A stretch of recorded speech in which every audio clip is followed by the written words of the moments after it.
दोस्तों मोदी जी 400 के मुंह में 218 सीटें हारने वाले हैं।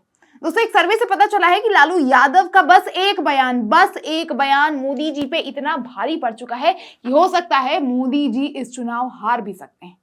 लालू यादव जिनकी गलती में भी रणनीति छुपी होती है, उनको हल्के में लेना मोदी जी को 218 सीटों से हरवा सकती है। मोदी जी के लगातार भड़काऊ भाषण कैसे 218 सीटों की उम्मीद पे पानी फेर सकते हैं, बताएंगे आपको इस वीडियो में विस्तार से। तो दोस्तों वीडियो को पूरा जरूर देखिएगा, साथ में देश नीति को सब्सक्राइब भी जरूर कर दीजिएगा। नमस्कार, स्वागत है आपका देश नीति में।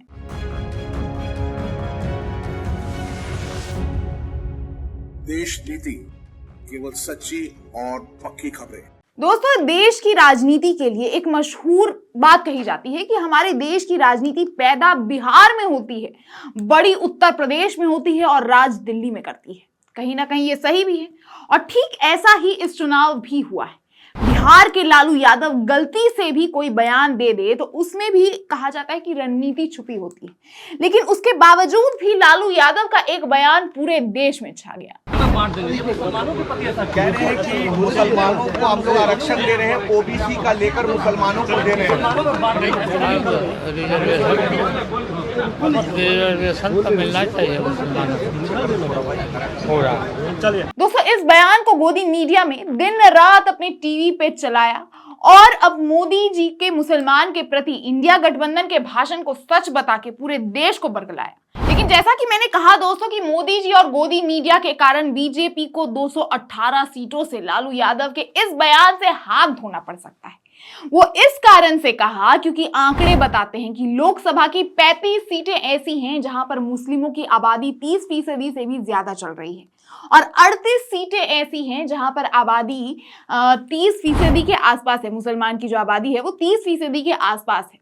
और अगर ज्यादा ध्यान से समझने की कोशिश करें तो 145 सीटें ऐसी सामने आती है जहां पर मुस्लिम आबादी 11 से 20% चल रही है। यानी कि अगर इन्हें जोड़ दिया जाए तो 218 ऐसी सीटें सामने आती है दोस्तों जहां पर हार जीत के लिए मुसलमान वोट के मायने रखता है। दोस्तों लोकसभा चुनाव में जैसे जैसे चरण पूरे होते जा रहे हैं, मुद्दे भी अपना रास्ता तय कर रहे हैं। शुरुआत विकसित भारत और भ्रष्टाचार से हुई थी, दूसरे चरण में तक वो मंगलसूत्र और संविधान बचाने पर आ गई, तीसरे चरण में पाकिस्तान की एंट्री हुई और अब चौथे चरण से पहले मुसलमान आरक्षण का मुद्दा गर्मा गया। और इसी बीच जब लालू यादव का ये बयान सामने आया तो चर्चा का बहुत गहरा विषय बन गया। दोस्तों जिस देश में धर्म के आधार पर वोट देने की बात कहीं नहीं लिखी गई है, वहां पर दोस्तों धर्म की ये लड़ाई तूफान खड़ा कर चुकी है। लेकिन जाने अनजाने मोदी जी को ये लड़ाई कितनी महंगी पड़ चुकी है इसका अंदाजा भी उन्हें नहीं है, या शायद हो गया। क्या इसीलिए उनके नेता, मंत्री और गृह मंत्री के अधीन आने वाले पुलिसकर्मी मुसलमान वोटरों को वोट देने नहीं दे रहे थे, मार मार के भगाया जा रहा था।